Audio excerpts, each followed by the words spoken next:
Утро 11 мая сейчас, 2023 года. Вот такое утро. Около 8 часов утра. Гладь озера ровная. Надеюсь, не будет ветра. Поплыву сегодня дальше. Здесь не буду задерживаться. Все вроде тут ничего. Есть и скамейки. Есть и дрова там в лесу. Я обнаружил. Вчера таскал, тяжелые. Но не хочется мне тут задерживаться, потому что главным образом из-за того, что напротив вот там деревни какие-то, там фонари видны, и это нарушает ощущение такого отделения от цивилизации, что ли. Вот они, скамеечки эти удивительные.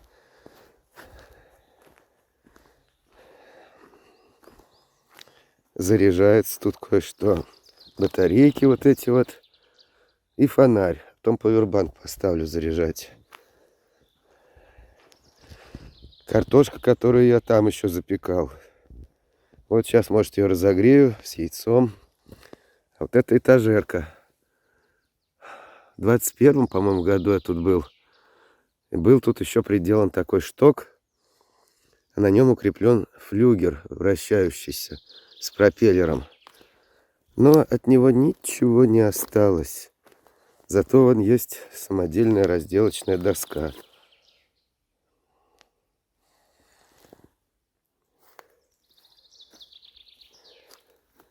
Умывальник такой.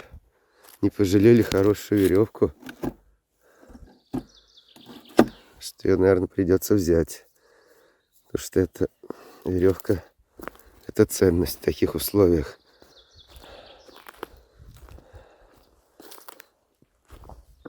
Печь я не устанавливал, потому что тут я ненадолго, только переночевать. Вот лежит лодка. Спальник в обязательном порядке сушится. Ну, спиннинг. Вчера вот рыбу поймал. Здесь вот недалеко.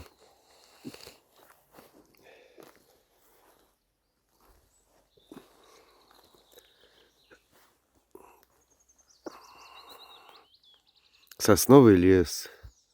В основном сосны. Много всяких птиц.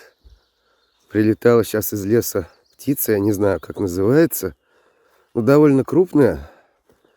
Коричневого цвета. А грудь такая у нее светлая, с пятнами. Может, это куропатка какая-нибудь. И вот она, ну, размером-то она несколько больше, чем голубь. Вот сюда вот села на эту этажерку, затрещала и потом улетела в лес. А вон какой пень. Вот это было дерево, я понимаю. Не слабое такое. Ландыши везде. Вот что за пень. Диаметром, наверное, около метра и высотой в 1,5. Это пень. Это всем пням пень. Пном пень. Вот ландыши. Только-только пробиваются. Я их стараюсь не затоптать. Вхожу так аккуратненько.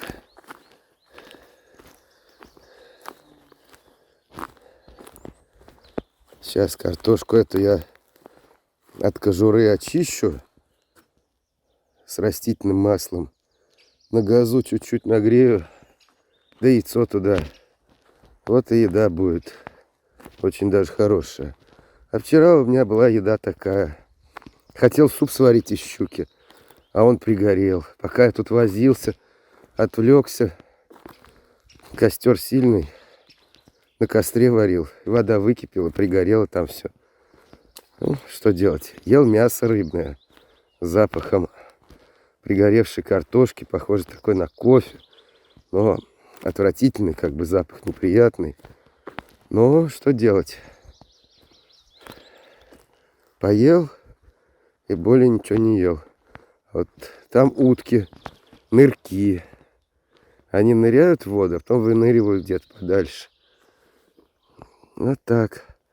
Костер я вчера перед сном разбросал, раскидал. Вот что осталось тут от него. То есть еще можно пожечь, в принципе, но большой необходимости в этом нет.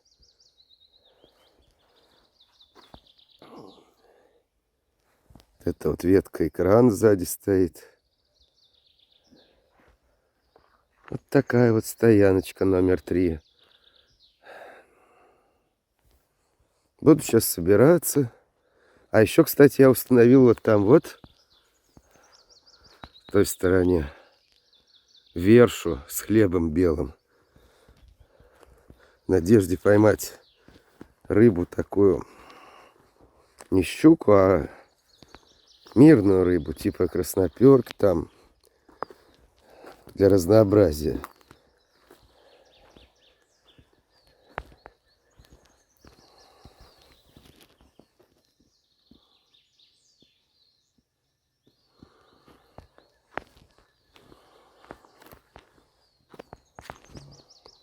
Надо проверить, что там в этой верше. Есть ли чего или нет.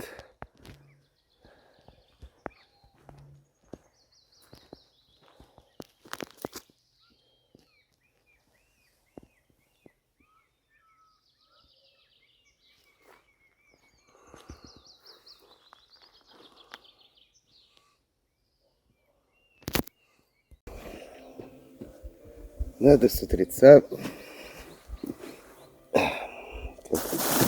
немного прикусить. Что у нас есть? Картошка есть. Яйца. Чайничек. Посмотрим, что тут случилось с этой кастрюлей.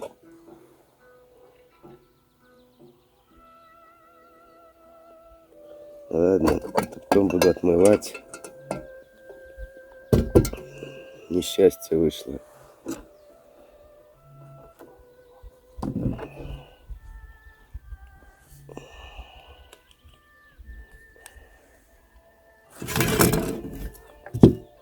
Патрон.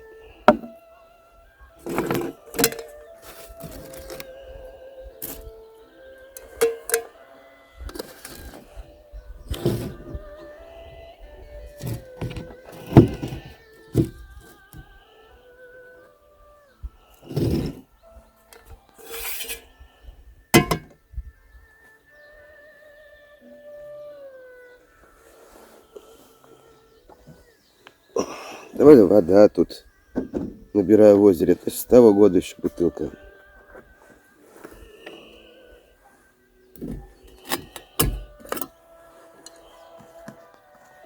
Вполне себе чистая, весной вообще хорошая вода.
как в китайской кухне есть блюдо, которое называется мясо, вернувшееся в котел.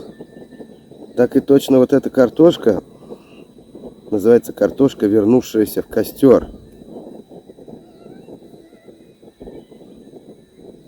2 раза пришлось все туда закладывать. Ну а что, вышло так. С кем не бывает.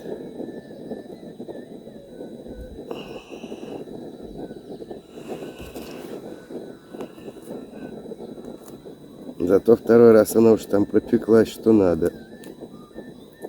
До самого нутра.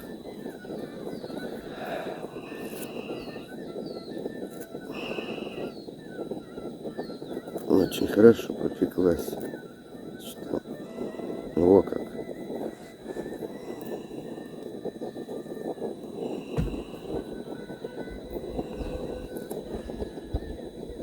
Нам, простым людям, положена пища тоже немудреная. Потому что все эти изощрения какие-то, они ни к чему. Омары там, кальмары. Это нам не нужно. Хотелось бы, конечно, попробовать. Вот кальмары я пробовал. А вот омары не сложилось. Была возможность, была, но я ее упустил. И теперь уже наверняка не будет такой возможности. Только представьте себе, огромный морской рак. Сколько в нем мякоти. Ой. Специальными клещами там его как-то вскрывают. Да не, вроде ничего. Как-то она... Ну, клешни там. Эх. Крабы тоже неплохо попробовать. Но это все очень дорого. Простым людям недоступно. Пару раз в жизни я ел крабов. Ну, в принципе, вкусные, да. Тут ничего не скажешь.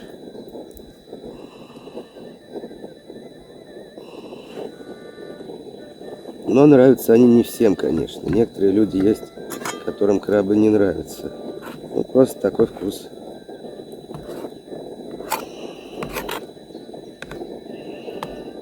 Но потом крабы же они разные существуют. Камчатские там крабы, а бывают такие тропические.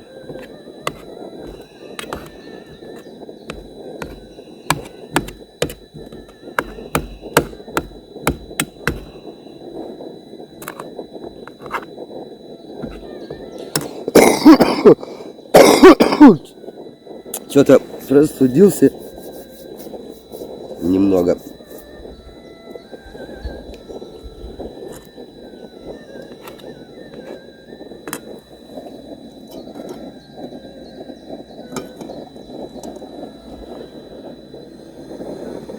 Вот.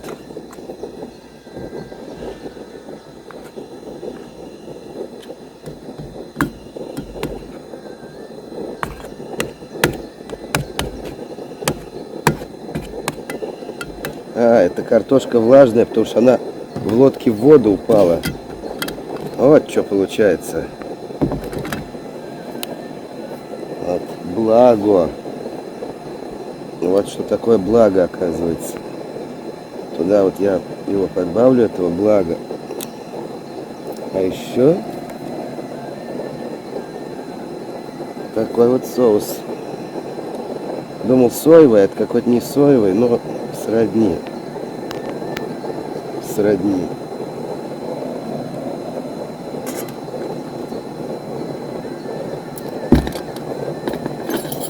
Тут чай. Сейчас закипит. А температура-то, кстати, не знаю, видно, не видно, почти 17 градусов. И то в тени. Там вот.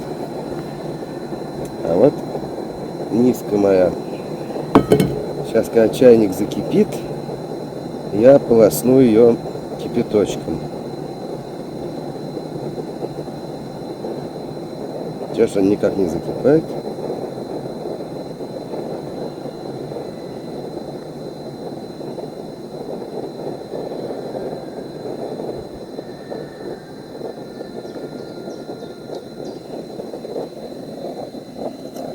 О, закипел.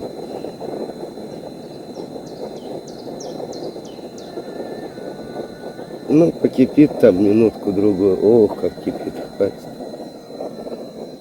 Как говорят, горячее не сырое. Так.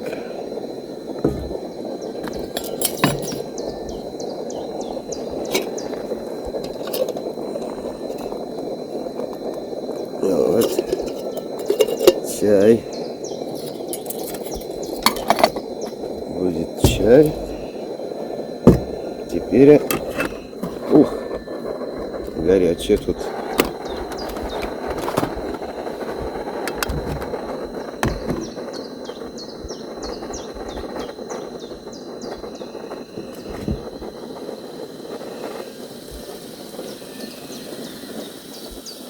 Огонек-то надо поубавить.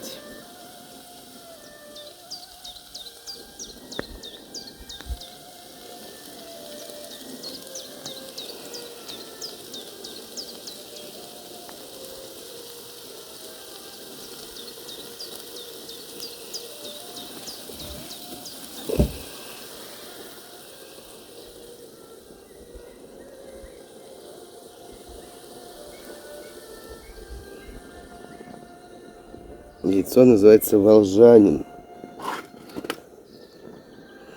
Все-таки ветерок какой-то есть незначительный.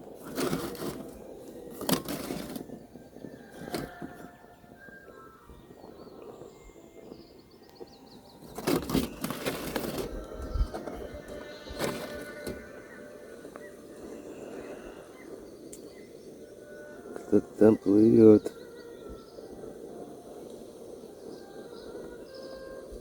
Интересно, не моторка. Вот чудеса, какая-то лодка.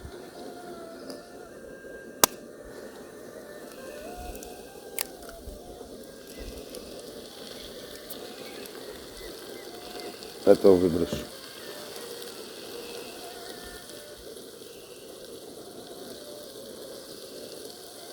Может, электрический мотор, что-то тихо.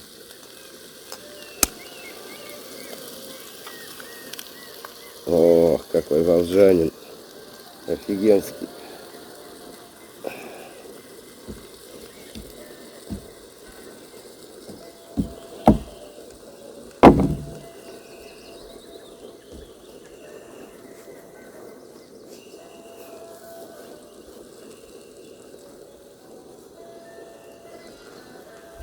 Да, судя по тому, что там ничем не машут, никаким веслами, это, наверное, электрическая лодка на электромоторе. Есть такие.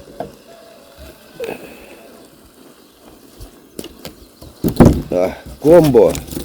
Мачете и нож. Все на одном подвесе.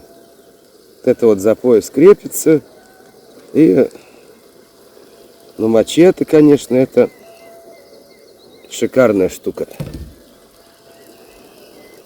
Настолько удобно.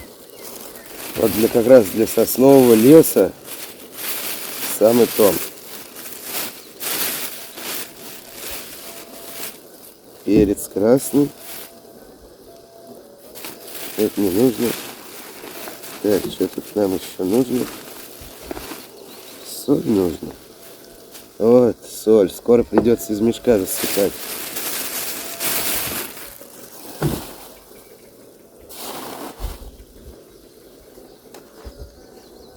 Да, лодка куда-то удалилась. Ну и хорошо. Нам тут гости особо не нужны. Обойдемся мы и без гостей.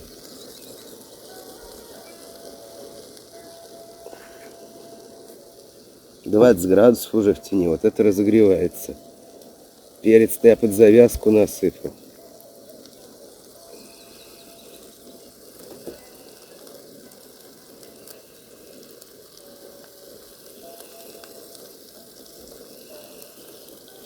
Острый перец. Очень острый.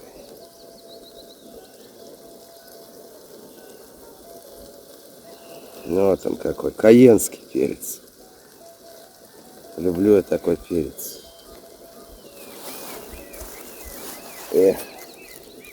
До этого все яйца я варил. А вот сейчас решил и немного пожарить. На газу, конечно, это не очень. Но, кажется, и в 21 году в этом месте на газу я делал яйца с картошкой. Так что стабильность. Сейчас же у нас стабильность, как в почете. Вот такова она стабильность.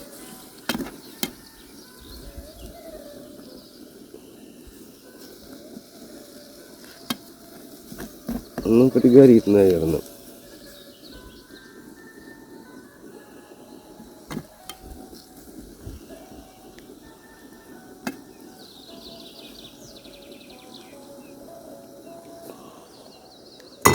Нужно вот так сделать.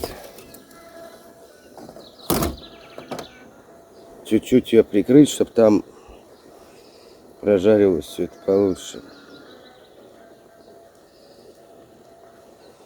А в чайник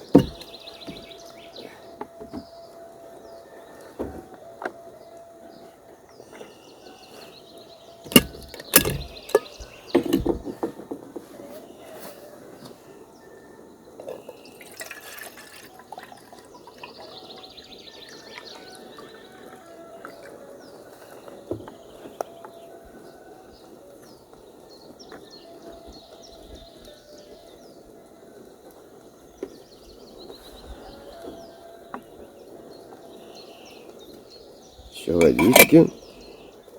Сейчас сготовится вот это вот блюдо.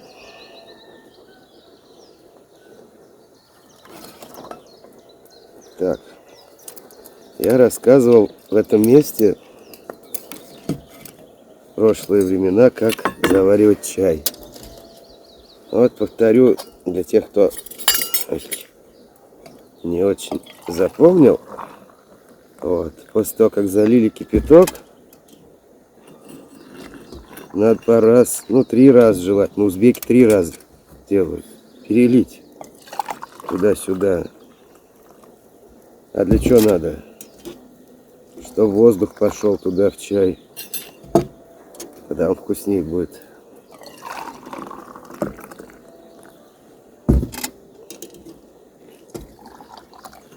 Узбеки-то они знают, как зеленый чай заваривать. Хорошо, там дыни есть, виноград. Живут люди все, горе не знают. О!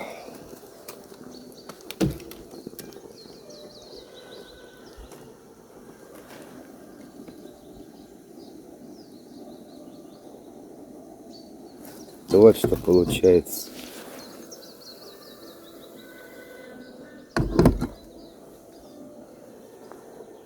Сейчас соусом немножко сдобрю.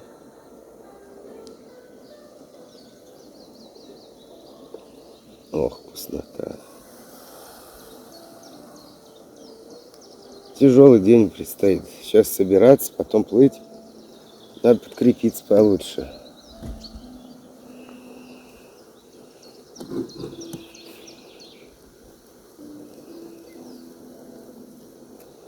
Помешать надо, а то, не дай бог, пригорит, а то отмывай ее. Ну, так и есть, кое-где уже начало.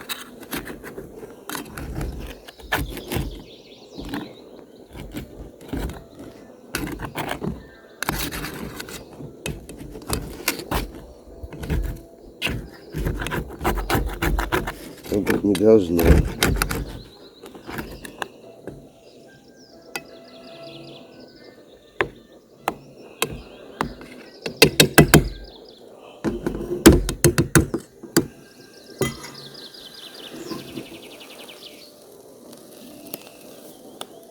Чуть-чуть еще масла.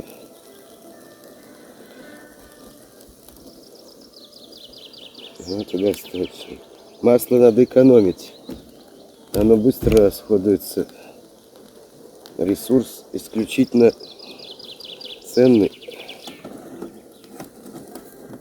Вот так. Солнечный денек.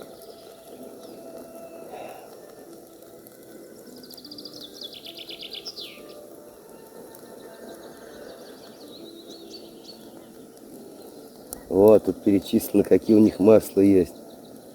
Подсолнечное, подсолнечно-оливковое, кукурузное.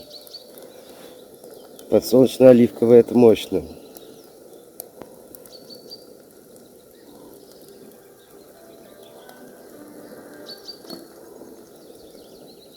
Никогда такого не покупал. Надеюсь, не буду. Масло должно быть либо подсолнечное, либо оливковое.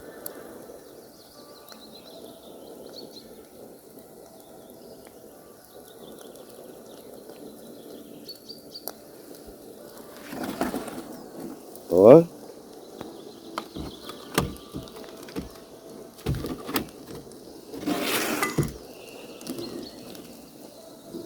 Нормально. Все.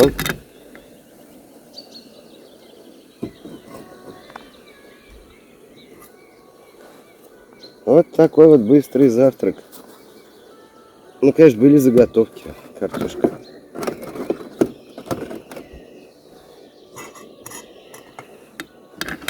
На, поем отсюда прям, наверное.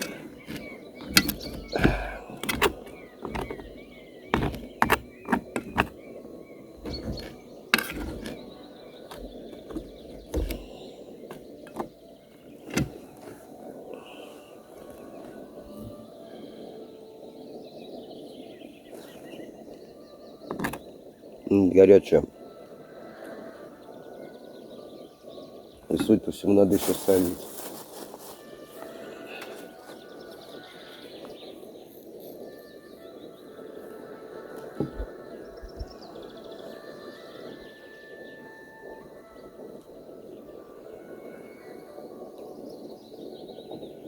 Вот эти вот очень удобные контейнеры.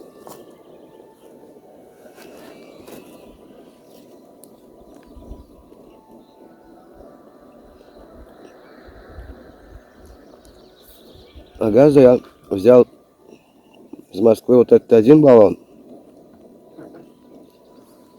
Когда ехал из Балагова в Осташков, а там поезд был с паровозом, он на станции Кужемкина 40 минут стоит, заправляют паровоз водой. А там, оказалось, возле станции есть хозяйственный магазин. Я туда заглянул и еще 2 купил. Так что газ можно не жалеть.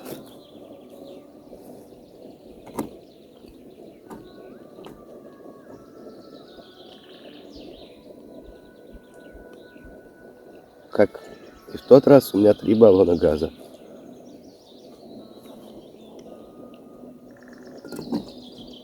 Но в тот раз я в основном готовил на печке. А сейчас вон как получается. Печку сегодня я даже не доставал. Ну, потому что здесь промежуточная стоянка. Что я буду разворачивать, там готовить на ней что-то. Сейчас по-быстрому надо поесть, собраться. И пока ветер не поднялся.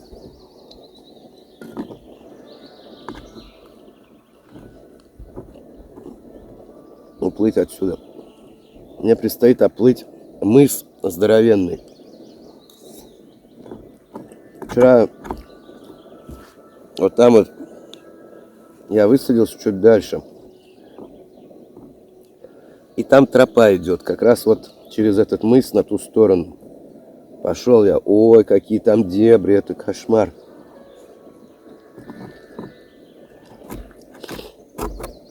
Непонятно, когда там нога человека вообще ступала. Ну, давно ведь ступала. Там просто Берендеев лес. Может, тропа и звериная, кто знает. Но вроде нет. Прошел полкилометра по ней. Потом надоело, что-то вверх-вниз, там еще горы какие-то, перепады высот начались. Холмы. Думаю, ну его нафиг. Буду я тут по дебрям скитаться. поплыву по воде. Все равно ничего там не увижу.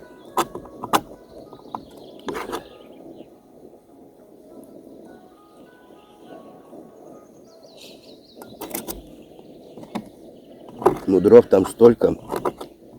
Если вот скрываться от чего-нибудь, то место вообще шикарное. Там можно жить, не тужить. Вот здесь ловить рыбу.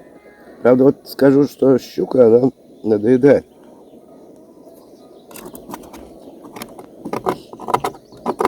На сегодняшний момент я поймал 5 щук. 2 отпустил, а 3 съел.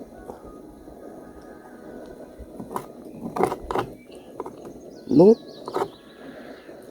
можно, конечно, но если так месяцами жить, нелегко будет.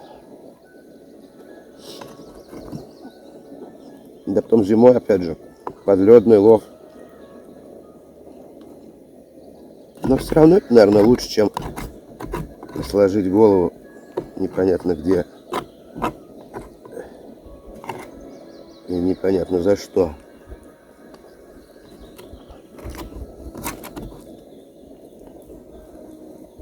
Эх.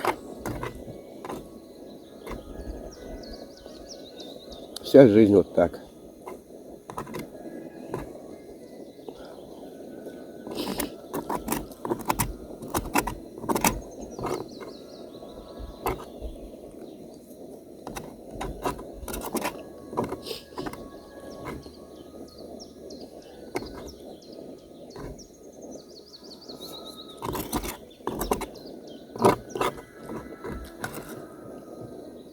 Сытное блюдо. 2 яйца всего, да сколько там, 3 или 4 картошки. Небольшие. Да, вкусно и сытно.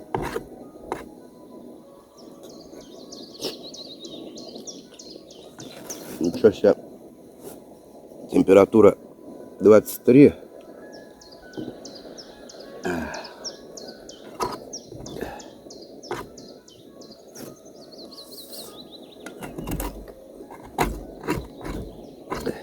Кстати, во всех странах по-разному относятся к доеданию еды. У нас, например, с детства людей приучают, что надо есть все, общество чистых тарелок там и так далее. Но и не мудрено, потому что были периоды, когда с едой было туговато. Не доедать там что-то грех.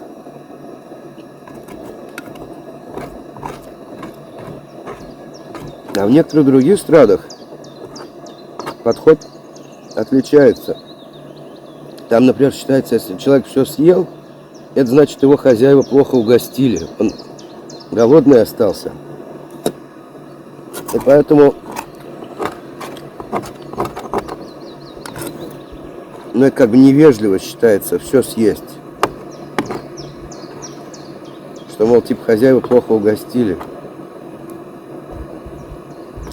А нас, что люди не знают, это наоборот, хотят показать, как им еда понравилась, съедают все, ни куска не оставляют, а тем обидно, что мы, мол, старались, готовили, а вы оказались недовольны, все съели, не оставили чуть-чуть, как положено по этикету.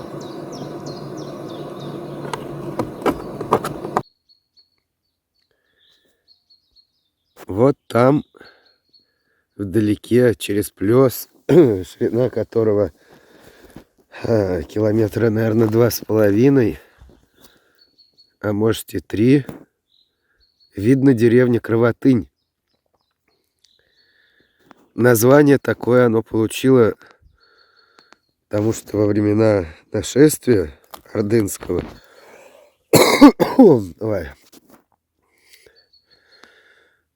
тут был устроен чистокол такой с головами, кровавый тын, Кровотын. Вот она, там вот. И вот там вот есть храм. Потом через трубу посмотрю на него. Охрип что-то я. Ой. Вот лодка. Плыл сюда, плыл мыс Толстик. Кругом одни камыши, нигде не пристать. Стрёмная ситуация.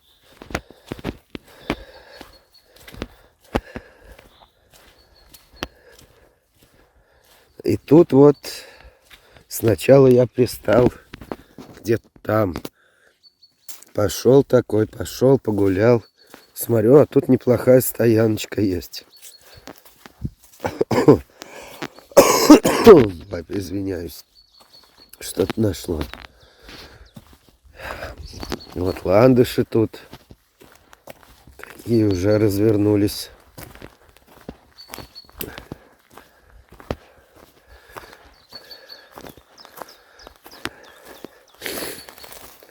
О, вот скарб.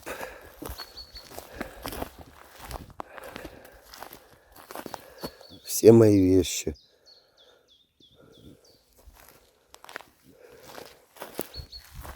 И вот, собственно, мега-конструкции. Кто это строил, это непонятно.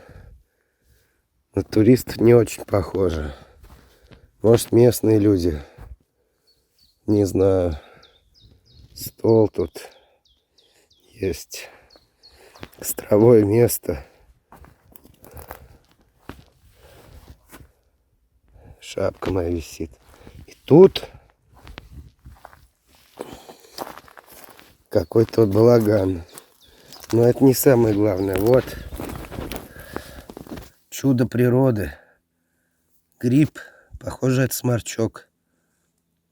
Как довелось и в этот раз найти. В тот раз были строчки, а сейчас, видимо, сморчки. Вот он каков. Гриб-сморчок.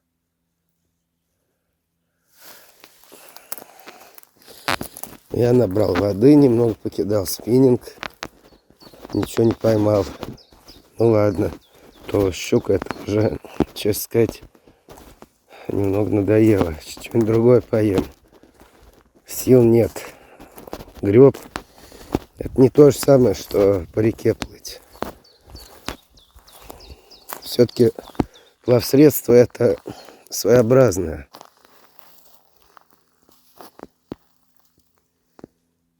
Веревка натянута. Буду спальник сушить. Дрова есть тут. Там дальше интересное место. Поляна такая с холмами. Светлая. Но дров нет. Там тоже и пристань есть. Вон какие корни сосны. Удивительно.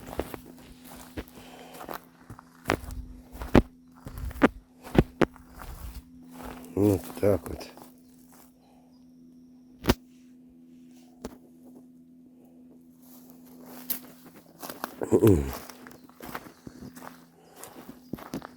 Вот такое вот место. Тут я еще не бывал.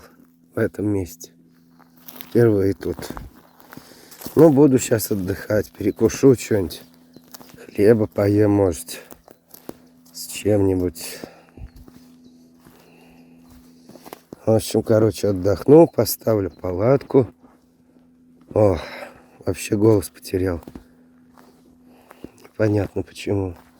Ну да ладно. Небольшая потеря. Здесь вот видно окапывали.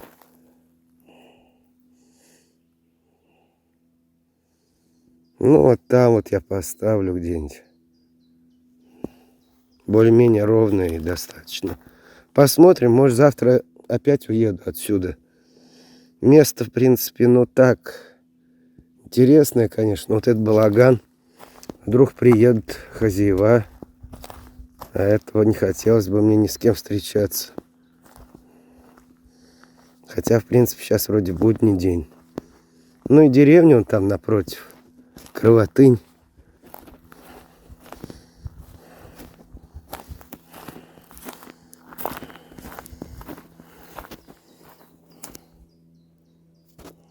Вот она.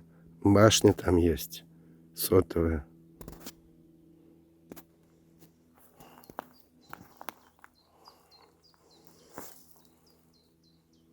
Ну так вот. Буду отдыхать, короче. Чай заварю. А то что-то я утомился сегодня. Греб вдоль камышей несколько километров. Нигде вообще, сотни метров до берега одни камыши. Не пристанешь. Если ветер, это будет, конечно, страшно. Надеюсь, что все-таки Бог милует. Без ветра как-нибудь обойдется. Вон там соус есть. Масло.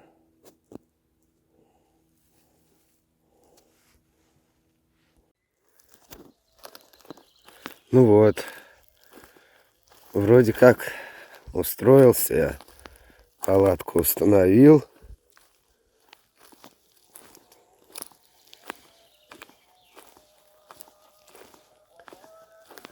Тут тоже все устроил.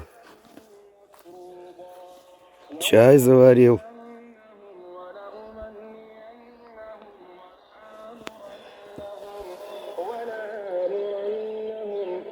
Послушаю передачу из Саудовской Аравии. Антенна вон куда ведет. Туда, туда, туда. И вот веревка.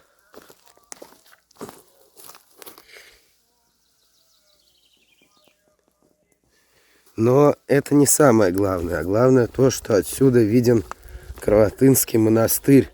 Очень красивый. Сейчас я попробую снять его через трубу.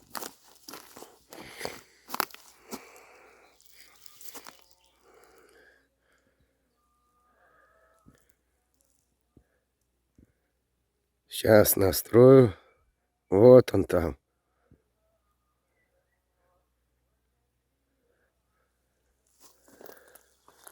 А так до него очень далеко.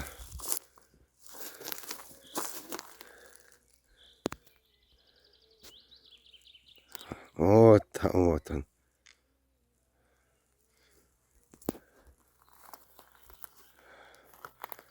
Ну и потом буду костер делать.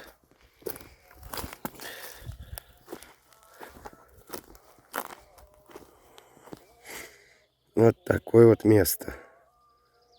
Что-то голос совсем сел у меня. Не знаю, в чем дело. Комаров много. Появились комары, кусаются. Но здесь и место такое, подзаболочено. Ничего страшного. Как-нибудь проживем. Репеллента нет у меня. Буду так сносить.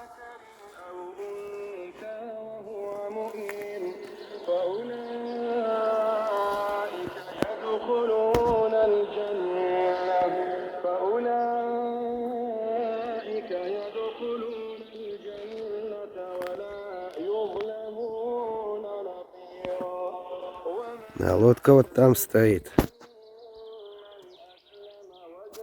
Вот там. Ну, не видно, наверное.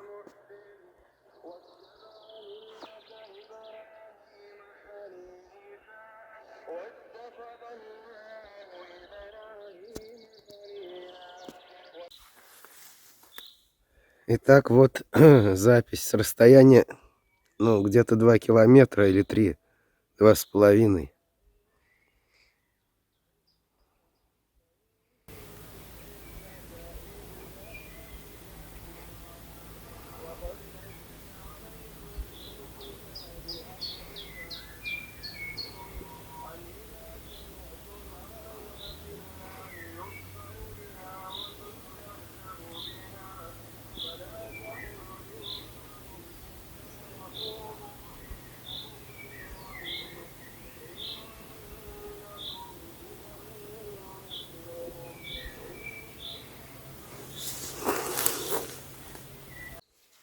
Вот, рядом с монастырем находится башня сотовой связи Судя по всему, Билайн.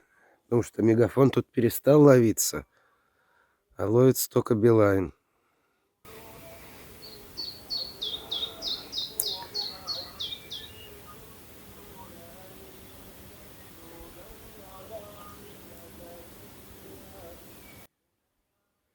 Вот так вот через Карабатынский плес съемка. Уникальные кадры.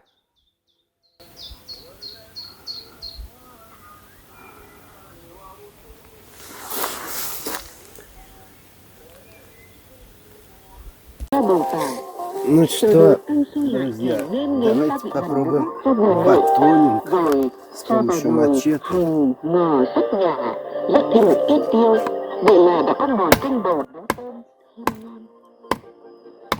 Nồi canh bầu nấu với tôm đặt lớp sa tao để kể bữa tôm kho xiêm chân thật hấp dẫn. Đây là món ăn dân dã với vị ngọt của bầu, vị béo của tôm, là món ăn thanh mát ngon miệng trong những ngày nắng nóng.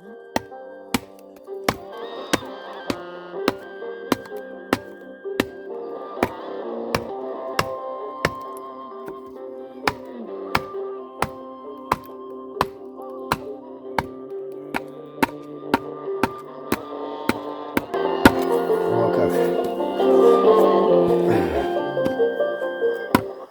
Phần cuối của chương trình, mời quý vị và các bạn nghe những thông tin về hoạt động của kiều bào trong tuần vừa qua. Tuần qua, trong thông qua về tại Vương quốc Anh, Chủ tịch nước Võ Văn Thưởng tới thăm cán bộ nhân viên đại sứ quán để gặp gỡ cộng đồng người Việt Nam tại đây. Chủ tịch nước Võ Văn Thưởng đánh giá cao những hoạt động thiện nguyện hướng về quê hương của đồng bào người Việt tại Anh, nhất là trong thời gian đại dịch Covid-19.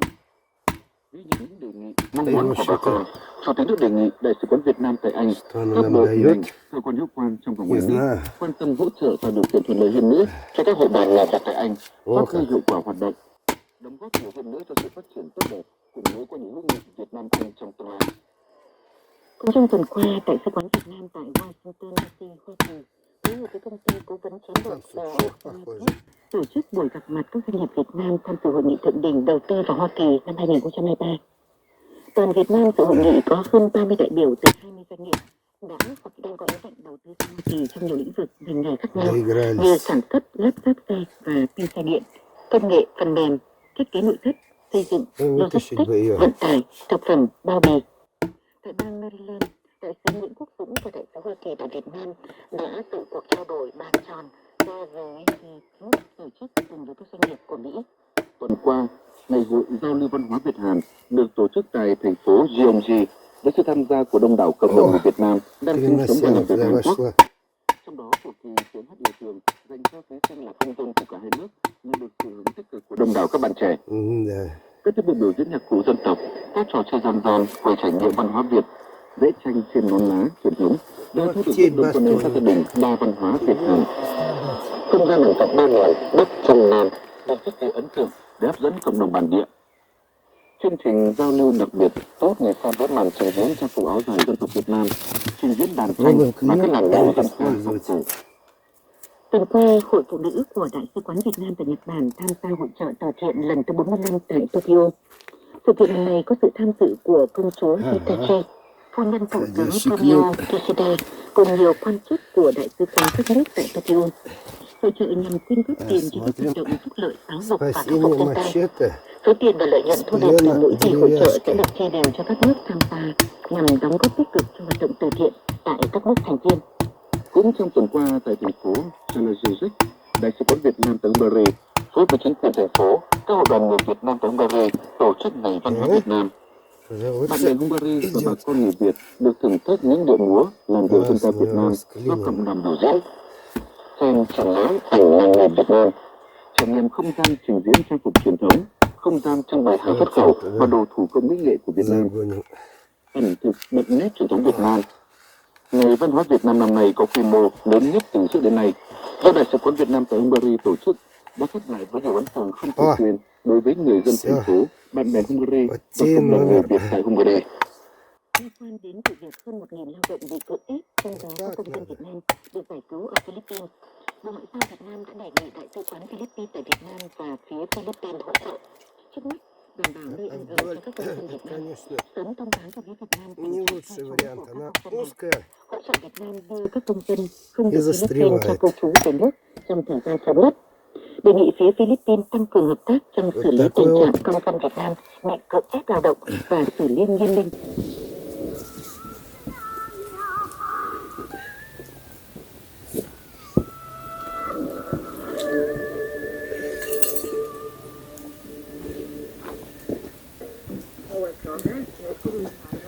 Ой.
odnosno na zawadną obrazi psychopowiana.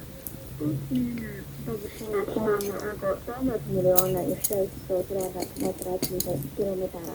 Najveća zemlja u Aziji, a treća u svetu je sa Rusije